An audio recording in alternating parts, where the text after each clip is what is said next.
বন্ধুরা আমরা দিকে সকাল সকাল সমুদ্র দেখে আমরা মন্দিরে চলে আসছি।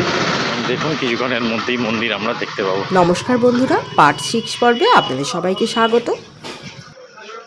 রাস্তা ভালো হয়ে গেছে, রাস্তা পুরো ভালো হয়ে গেছে, একদম পুরো স্বর্গদ্বার থেকে একদম চৈতন্য মহাপ্রভুর ওই জায়গা থেকে একদম মন্দিরে চলে এলাম, একদম সোজা। 10 মিনিট যেতে লাগলো। আমি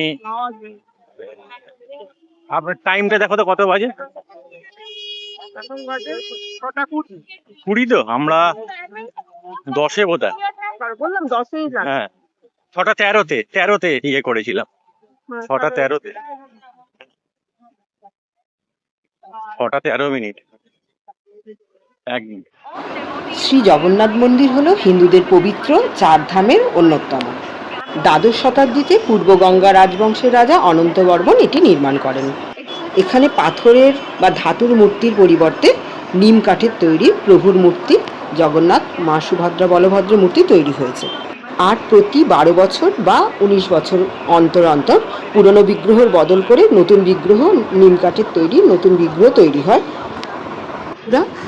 প্রভুর মন্দিরে 4টি দুয়ার 4টি যুগকে নিদর্শন করছে, সেটা হচ্ছে সত্য, ত্রেতা, দ্রাপর ও কলি।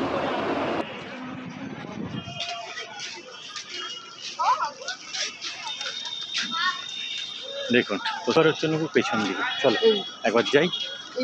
আচ্ছা একবার প্রভুকে দেখে নেবো মন্দির।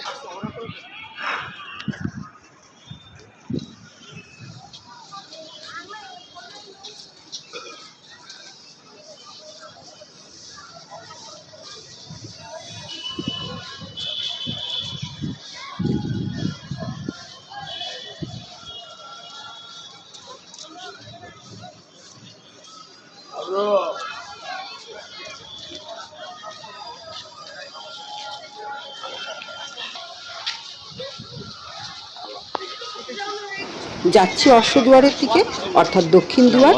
আর এই দুয়ারটা হচ্ছে কাম বা জাগতিক বাসনার প্রতীক।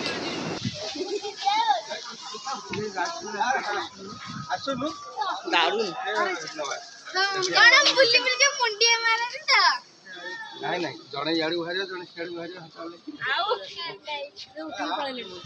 মন্দিরের করিডোরের মধ্য দুয়ারের দিকে ওয়াশরুম পরপর 3খানা রয়েছে, পরপর 3খানা। এটা একটা আর একটা, শুধু মন্দির আর সেই নীল চক্র প্রভুর নির্দেশে সারাক্ষণ উঠছে। এই জন্য এইদিকে আসা হলো। কার্পেটটা পাতা হয়েছে যেহেতু গরমকালের জন্য, যাতে লোকের পা যাতে না পুড়ে যায়, সেই জন্য কার্পেটটা খালি পায়ে যাতে যেতে পারে, সেই জন্য সুন্দর ব্যবস্থা, এত সুন্দর ব্যবস্থা, অকল্পনীয় ব্যবস্থা। সব দিকে মন্দির চত্বর জুড়ে কত সুন্দর সুন্দর গাছ, ফুল গাছগুলো দেখেছেন কত সুন্দর। অশ্বদুয়ার হচ্ছে অশ্বদুয়ার। এই দুয়ার দিয়ে প্রবেশ করলে ব্যবসা সব রকমের মানে ভালো হবে আর কি, বাধা বিঘ্ন দূর হয়ে যাবে। অশ্বদুয়ারের পাশে যে হনুমান মন্দির আছে, এই মন্দিরের দর্শন করুন। তিনি রক্ষা করুন বজরংবলী। যত ভিডিও করি, যত দেখি, তত মন কিছুতেই আর পোষায় না, এত ভাল লাগে আমার।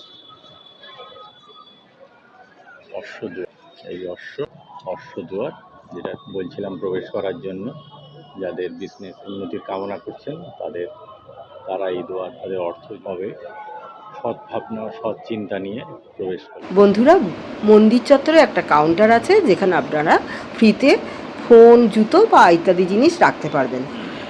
এই অশ্বদুয়ার, পাশে বজরংবলীর মন্দির।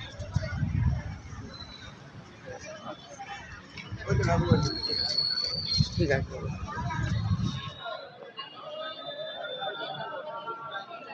প্রবেশের লাইন এখান থেকেই শুরু হয়ে গেছে, এখনো দর্শন করতে দেওয়া শুরু হয়নি, এরপরেই খুলবে। কত সুন্দর দর্শনের সব লাইন, বিশাল কুলার দেওয়া রয়েছে যাতে দর্শনার্থীদের কোনো রকমের যাতে কোনো কষ্ট না হয়, বড় বড় সব কুলার দেওয়া রয়েছে। দেখুন কি সুন্দর, কি মনোরম পরিবেশ, কি পরিবেশ, এই পরিবেশের কোনো তুলনা হয় না।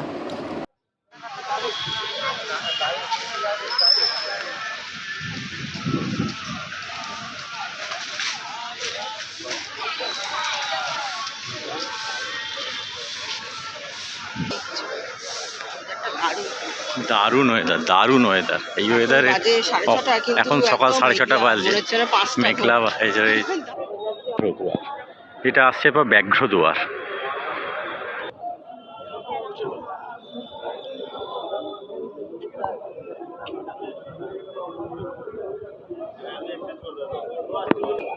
ব্যাঘ্র দুয়ারে প্রবেশ, কামনা বাসনা যা আছে তা পূর্ণ ভক্তি ভরে প্রভুকে শ্রদ্ধা জানিয়ে যা কামনা বাসনা করবে সেটাই এখানে এসে পূর্ণ হবে এই ব্যাঘ্র দুয়ারে প্রবেশের মাধ্যমে।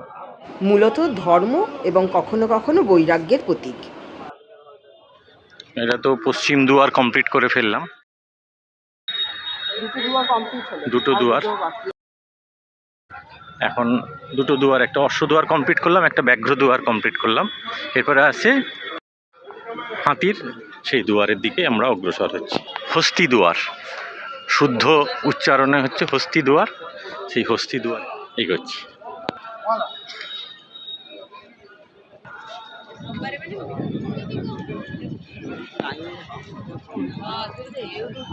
চারিদিকটা কত সুন্দর, কত স্পেসিয়াস হয়ে গেছে, কত বসার জায়গা। আপনি নিরিবিলিতে এসে অপেক্ষা করুন, দর্শন করুন প্রভুকে।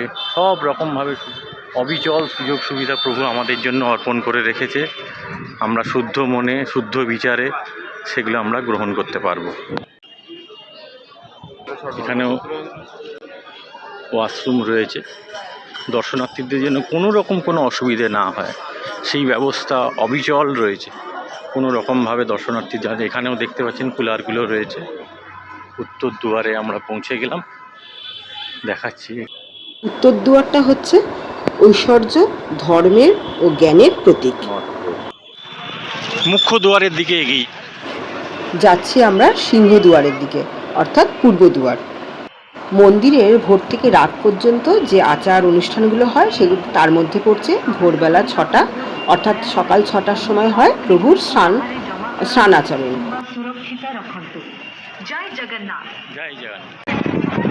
মানে মনে হয় প্রত্যেক সপ্তাহে আসলে প্রত্যেক সপ্তাহে আবার নতুন করে দেখছি নতুন। মানে আমাদের মনের ইচ্ছা ছিল যে আমরা পুরো মন্দির চত্বরটা একটা পাক দেব, তো আজকে দিয়ে দিলাম। ওয়েদারটা তো দেখতে বুঝতেই পারছেন। আমরা 6:13 থেকে হাঁটা স্টার্ট করেছি।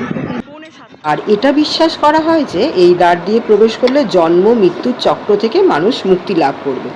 সিংহদুয়ার অর্থাৎ এই দরজার দুই পাশে দুটো সিংহের মূর্তি রয়েছে, যা মোক্ষ বা মুক্তির প্রতীক। এসে গেলাম সিংহদুয়ারে। আর এই গেটের সামনেই রয়েছে, অর্থাৎ বাইরে রয়েছে অরুণ স্তম্ভ, যেটা 34 ফুট উঁচু। এটি ষোড়শ ভুজাকার, অর্থাৎ 16টা পার্শ্বযুক্ত। আর এই স্তম্ভটা একটি অখণ্ড ক্লোরাইড পাথরের তৈরি। এর শীর্ষে সূর্যদেবের সারথি অরুণের হাত জোড়ো করা একটি মূর্তি রয়েছে, যা মন্দিরের দিকে মুখ করে প্রার্থনায় অবস্থান করছে, তাই এই স্তম্ভের নাম অরুণ স্তম্ভ। আর সূর্যের সারথি অরুণকে ভক্তি ও সমর্পণের প্রতীক হিসাবে দেখা হয়। অষ্টাদশ শতাব্দীর শেষের দিকে মারাঠা শাসকরা কোনারকের সূর্য মন্দির থেকে এই ঐতিহাসিক স্তম্ভটি পুরীতে স্থানান্তরিত করেন এবং জগন্নাথ মন্দিরের সিংহ দুয়ারের সামনে প্রতিষ্ঠা করেন। সবাই বলুন জয় জগন্নাথ, প্রভুকে দর্শন করুন। আর সবাই আপনাদের মনের ইচ্ছা জানান প্রভুকে, আর আমাদের সঙ্গে থাকুন। আর অবশ্যই লাইক, শেয়ার, সাবস্ক্রাইব করে দেবেন। আর নেক্সট ভিডিওটা অবশ্যই অনেক অনেক বেশি ইন্টারেস্টিং হতে চলেছে, দেখতে থাকুন, সঙ্গে থাকুন।